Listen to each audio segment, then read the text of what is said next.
ಕನ್ನಡ ತಾಯಿಗೆ ನೀ ಕೈಯ ಮುಗಿ. ನಮಸ್ಕಾರ ಎಲ್ರಿಗೂ, ಮತ್ತೊಂದು ದೆವ್ವದ ಕಥೆಯೊಂದಿಗೆ ಎಲ್ಲರಿಗೂ ಸ್ವಾಗತ. ಎಲ್ಲರೂ ಚೆನ್ನಾಗಿದ್ದೀರಾ ಅಂತ ಅಂದ್ಕೊಂಡಿದ್ದೀನಿ. ಈ ಒಂದು ಕಥೆನ ಪೂರ್ತಿಯಾಗಿ ಕೇಳಿ ಇಷ್ಟ ಆದರೆ ಈ ಒಂದು ವಿಡಿಯೋಗೆ ಲೈಕ್ ಮಾಡಿ, ಹಾಗೆ ನಮ್ಮ ಯೂಟ್ಯೂಬ್ ಚಾನಲ್ನ ಸಬ್ಸ್ಕ್ರೈಬ್ ಮಾಡ್ಕೊಳ್ಳಿ. ಈ ಒಂದು ಕಥೆನ ಅಥವಾ ಈ ಒಂದು ಘಟನೆನ ನಮಗೆ ತಿಳಿಸ್ಕೊಟ್ಟಿರೋ ಹೆಸರು ಬಂದುಬಿಟ್ಟು ಚೇತನ್ ಅಂತ ಹೇಳಿ. ಸೊ ಇವರು ಮೂಲತಃ ಬೆಂಗಳೂರಿನವರೇ, ಅಂದರೆ ಇವರು ಕೆಲಸ ಮಾಡ್ತಿರೋಂಥದ್ದು ಬಂದು ಬೆಂಗಳೂರಿನಲ್ಲಿ.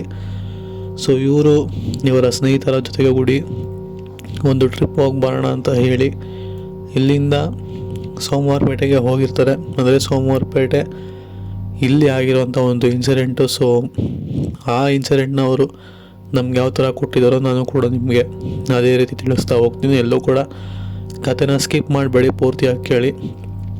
ಸೊ ಚೇತನ್ ಮೂಲತಃ ಬೆಂಗಳೂರಿನಲ್ಲೇ ಕೆಲಸ ಮಾಡ್ತಿರೋವಂಥವ್ರು. ಸೊ ಇವರ ಸ್ನೇಹಿತರು ಸರಿಸುಮಾರು ಒಂದು 4 ಜನ ಅಥವಾ 5 ಜನ ಇರ್ಬೋದೇನೋ.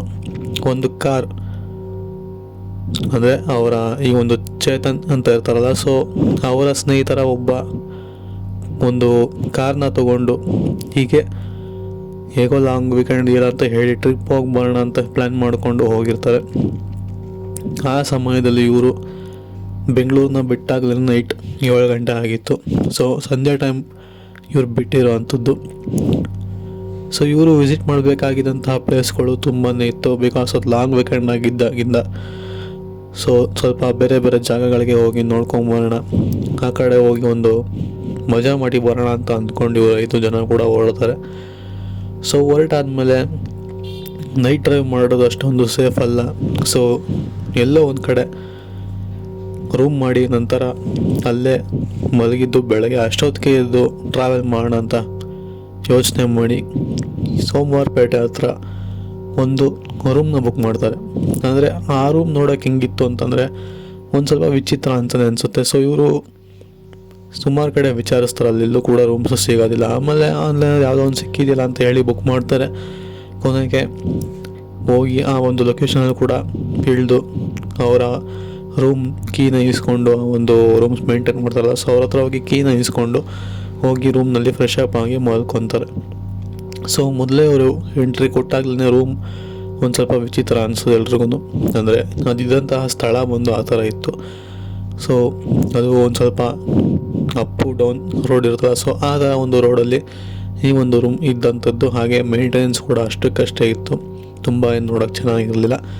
ಸೊ ಆದ ಕಾರಣ ಇವರು ಕೂಡ ಈ ಥರ ಇದೆಯಲ್ಲ ರೂಮು ಅಂತ ಹೇಳಿ ವಿಚಿತ್ರವಾಗಿ ಒಂದು ಸ್ವಲ್ಪ ಅಡ್ಜಸ್ಟ್ ಮಾಡ್ಕೊಂಡು ಎಲ್ಲೂ ಕೂಡ ಸಿಕ್ಕಿಲ್ಲ ಅಂತ ಹೇಳಿ ಇವರು 5 ಜನರು ಕೂಡ ಹೋಗಿ ರೂಮ್ ಕೀನ ಇಸ್ಕೊಂಡು ನಂತರ ಅಲ್ಲೇ ವಿಶ್ರಾಂತಿ ಪಡೆಯೋದಕ್ಕೆ ಶುರು ಮಾಡ್ತಾರೆ. ಸೊ ಇವ್ರಿಗೆ ಸಿಕ್ಕಂತಹ ರೂಮ್ ಒಂದು 2nd ಫ್ಲೋರಲ್ಲಿರುತ್ತೆ. 2nd ಫ್ಲೋರ್ನಲ್ಲಿ ಕಾರ್ನರಲ್ಲಿರೋಂಥ ರೂಮ್ಸ್ ಇವ್ರಿಗೆ ಸಿಗೋವಂಥದ್ದು. ಅಂದರೆ ಈ ಒಂದು ಕಾರ್ನರಲ್ಲಿ ಒಂದು ಗೋಡೆ ಇದೆ, ಆ ಕಡೆ ನೋಡೋದಕ್ಕೆ ಆಗೋದಿಲ್ಲ, ಒಂದು ಗೋಡೆ ಇದೆ. ಸೊ ಇವ್ರದ್ದು ಲಾಸ್ಟ್ ರೂಮು, ಇವ್ರ ಎದುರುಗಡೆ ಮತ್ತೊಂದು ರೂಮ್ ಇರೋವಂಥದ್ದು. ಇದಾದಮೇಲೆ ಇವರು ಹೀಗೆ ಎಲ್ಲರೂ ಕೂಡ ಫ್ರೆಶ್ ಅಪ್ ಆಗಿ ಮಲಗುವ ಅಷ್ಟರಲ್ಲಿ ಸಮಯ ಒಂದು 11 ಗಂಟೆ 11:15 ಆಗಿತ್ತು.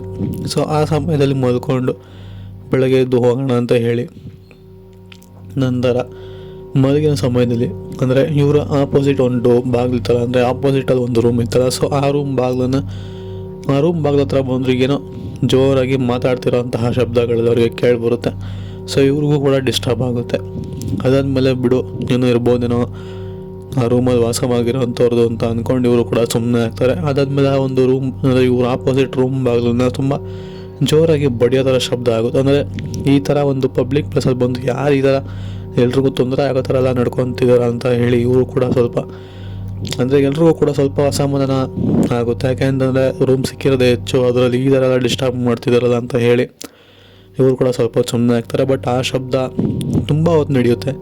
ಆದರೆ ಇಷ್ಟೋ ತನಕ ರೂಮ್ ಬಾಗಿಲು ತಟ್ಟಿದ್ರೆ ಯಾರಿಗೂ ತೆಗಿತೀರಾ ಅಂತಂದರೆ ಇದೇನು ವಿಚಾರ ಅಂತ ಹೇಳಿ ಈ 5 ಜನ ಸ್ನೇಹಿತರಲ್ಲಿ 2 ಮಾತ್ರ ಎದ್ದು ಆಚೆ ಕಡೆ ಬರ್ತಾರೆ. ಅಂದರೆ ಮಿಕ್ಕ 3 ಕೂಡ ಈ ಒಂದು ಶಬ್ದ ಕೇಳಿರುತ್ತೆ, ಬಟ್ ಅವ್ರು ಮಲಗಿರ್ತಾರೆ. ಸೊ ಇವರಿಬ್ಬರು ಮಾತ್ರ ಎದ್ದು ಆಚೆ ಕಡೆ ಬರ್ತಾರೆ. ಬಟ್ ಆ ಒಂದು ಶಬ್ದ ಏನಿದೆಯಲ್ಲ, ಅದು ಶಬ್ದ ಮಾತ್ರ ಕೇಳಿಸ್ತಾನೆ ಇರುತ್ತೆ, ಬಟ್ ಆಚೆ ಕಡೆ ಅವ್ರಿಗೇನೂ ಕೂಡ ಕಾಣೋದಿಲ್ಲ. ಆದರೆ ಡೋರ್ ಬಡ್ದಿರೋಂಥ ಶಬ್ದ ಅವ್ರಿಗೆ ಕೇಳಿಸ್ತಾನೆ ಇರುತ್ತೆ. ಸೊ ನಾವೆಲ್ಲ ಆಚೆ ಕಡೆ ನಾವು ಬಡಿತಿದ್ದಾರೆ ಅಂದ್ಕೊಂಡ್ರೆ ಮೋಸ್ಟ್ಲಿ ಒಳಗಡೆ ಯಾರೋ ಲಾಕ್ ಆಗಿರ್ಬೇಕನ್ನಂತ ಹೇಳಿ ಇವರು ಕೂಡ ಆ ಒಂದು ಡೋರ್ನ ಓಪನ್ ಮಾಡೋದಕ್ಕೆ ಟ್ರೈ ಮಾಡ್ತಾರೆ. ಬಟ್ ಆ ಒಂದು ಡೋರು ಲಾಕ್ ಆಗಿರುತ್ತೆ, ಇವ್ರ ಕೈಲಿ ಓಪನ್ ಮಾಡೋದಕ್ಕೆ ಆಗೋದಿಲ್ಲ. ನಂತರ ಆ ಒಂದು ಶಬ್ದ ಇನ್ನೂ ಜೋರಾಗಿ ಕೇಳಿಬರುತ್ತೆ, ಇನ್ನೂ ಜೋರಾಗಿ ಮಾತಾಡ್ತಿರೋಲ್ಲ ಶಬ್ದ ಆ ಒಂದು ರೂಮಿಂದ ಕೇಳಿಬರುತ್ತೆ. ಸೊ ಅದಾದಮೇಲೆ ಇವರ ಪಕ್ಕದ ರೂಮ್ ಅಂದರೆ ಆಪೋಸಿಟ್ ಆ ಒಂದು ಫ್ಲೋರಲ್ಲಿ ಒಂದು 4 to 5 ರೂಮ್ ಇರುತ್ತೋ, ಅಂದರೆ ಆಪೋಸಿಟಲ್ಲಿ 2, ಈ ಕಡೆ 3 ರೂಮ್ ಇರೋ ಅಂಥದ್ದು. ಸೊ ಆ ಫ್ಲೋರ್ನಲ್ಲಿ ಇದ್ದಂತಹ ಎಲ್ಲರೂ ಅಂತಂದರೆ ಇಲ್ಲಿ ಪಕ್ಕದೊಂದು ಮನೆ, ಅಂದರೆ ಪಕ್ಕದೊಂದು ರೂಮು, ಇವರೊಂದು ರೂಮ್ ಅಷ್ಟೇ ಇದ್ದಂಥದ್ದು. ಸೊ ಮಿಕ್ಕೆಲ್ಲ ರೂಮು ಕೂಡ ಖಾಲಿನೇ ಇತ್ತು. ಅದಾದಮೇಲೆ ಶಬ್ದ ಆಗಿದ್ದರಿಂದ ಪಕ್ಕದ ರೂಮವರು ಕೂಡ ಎದ್ದು ಬಂದು ನೋಡ್ತಾರೆ. ಸೊ ಅಲ್ಲಿ ಏನು ಕೂಡ ಅಂದರೆ ಓಪನ್ ಮಾಡೋದಕ್ಕೆ ಆಗ್ತಿರಲ್ಲ. ಅದಾದಮೇಲೆ ಆ ಒಂದು ನಿಮ್ಮ 3 ಜನ ಸ್ನೇಹಿತರು ಮಲಗಿರ್ತಲ್ಲ, ಸೊ ಅವ್ರನ್ನೂ ಕೂಡ ಎಬ್ಬರಿಸ್ಬಿಟ್ಟು ಟ್ರೈ ಮಾಡ್ತಾರೆ. ಬಟ್ ಎಷ್ಟೇ ಟ್ರೈ ಮಾಡಿದ್ರು ಕೂಡ ಬಾಗಿಲು ಓಪನ್ ಮಾಡ್ತಿರಲ್ಲ, ಆ ಶಬ್ದ ನಿಲ್ತಾನೆ ಇರಲ್ಲ. ಅದಾದಮೇಲೆ ಸರಿ ಯಾಕೋ ಸರಿ ಬಿರ್ತಿಲ್ಲ ಅಂತ ಹೇಳಿ ರೂಮ್ ಮೇಂಟೈನ್ ಮಾಡೋರನ್ನ ವಿಚಾರಿಸೋಣ ಅಂತ ಹೇಳಿ ಕೆಳಗಡೆ ಹೋಗ್ತಾರೆ. ಇದಾದಮೇಲೆ ಕೆಳಗಡೆ ಹೋಗಾದ್ಮೇಲೆ ನಂತರ ಅಂದರೆ ಪಕ್ಕದ ರೂಮಲ್ಲಿ ವಾಸವಾಗಿದ್ದಂಥವ್ರು ಹಾಗೆ ಇವರು 5 ಜನ ಎಲ್ಲರೂ ಕೂಡ ಕೆಳಗೆ ಇಳಿದೋಗಿ ಆ ಒಂದು ರೂಮಲ್ಲಿ ಯಾರೋ ಶಬ್ದ ಮಾಡ್ತಾನೆ ಇದ್ದಾರೆ, ಬಟ್ ಆ ಒಂದು ಡೋರ್ ಓಪನ್ ಆಗ್ತಿಲ್ಲ, ಬನ್ನಿ ನೋಡಿ ಅಂತ ಹೇಳಿ ಕರ್ಕೊಂಬೋದಾರೆ. ಅದಾದಮೇಲೆ ಆ ಒಂದು ರೂಮ್ ಮೇಂಟೈನ್ ಮಾಡೋವಂಥವ್ರು ಹೇಳಿರೋವಂಥದ್ದು ಅಂದರೆ ಇಲ್ಲ, ಈ ಒಂದು 2nd ಫ್ಲೋರಲ್ಲಿ ನಿಮ್ಮ ರೂಮು ಮತ್ತು ನಿಮ್ಮ ಪಕ್ಕದ ರೂಮ್, ನಿಮ್ಮಿಬ್ಬರದೇ ರೂಮ್ ಬೊಕ್ಕಾಗಿರೋವಂಥದ್ದು, ಮಿಕ್ಕೆಲ್ಲ ರೂಮು ಕೂಡ ಖಾಲಿ ಇದೆ, ಅದೇ ಆ ರೂಮಲ್ಲಿ ಯಾರೋ ವಾಸವಾಗಿರೋಕ್ಕೆ ಸಾಧ್ಯ ಅಂತ ಹೇಳಿ ಕೀನ ಎತ್ಕೊಂಡ್ಬಂದು ಆ ಒಂದು ರೂಮ್ನ ಚೆಕ್ ಮಾಡಿಸ್ತಾರೆ. ಶಾಕಿಂಗ್ಲಿ ಚೆಕ್ ಮಾಡಿದಾಗ ಆ ಒಂದು ರೂಮಲ್ಲಿ ಯಾರೂ ಕೂಡ ಇರೋದಿಲ್ಲ, ಏನೂ ಕೂಡ ಇರೋದಿಲ್ಲ. ಅಂದರೆ ಈ ಶಬ್ದ ಮತ್ತು ಇಲ್ಲಿಂದ ಬಂತು. ಈ ಕಡೆ ನೋಡಿದ್ರೆ ಡೆಡ್ ಎಂಡ್ ಇದೆ, ಯಾರೂ ಕೂಡ ಬರೋದಕ್ಕಾಗಲ್ಲ, ಗೋಡೆ ಕಟ್ಟಿದ್ದಾರೆ. ಇಲ್ಲಿ ನೋಡಿದ್ರೆ ಈ ಥರದ ಶಬ್ದ ಬರ್ತಿದೆಯಲ್ಲ ಅಂತ ಹೇಳಿ ಒಂದು ಸ್ವಲ್ಪ ವಿಚಿತ್ರ ಅನಿಸುತ್ತೆ ಇವರಿಗೆ. ಅದಾದಮೇಲೆ ಇವರು ಕೂಡ ಇದು ಯಾವುದಿಗೂ ವಿಚಿತ್ರ, ಈ ಥರ ಇಲ್ಲಿ ನೋಡಿದ್ರೆ ಯಾರೂ ಇಲ್ಲ, ಈ ಥರ ಯಾಕೆ ಸೌಂಡ್ ಆಗ್ತಿದೆ ಅಂತ ಹೇಳಿ ಅಲ್ಲಿಗೆ ಕನ್ಫರ್ಮ್ ಆಗುವಂಥದ್ದು.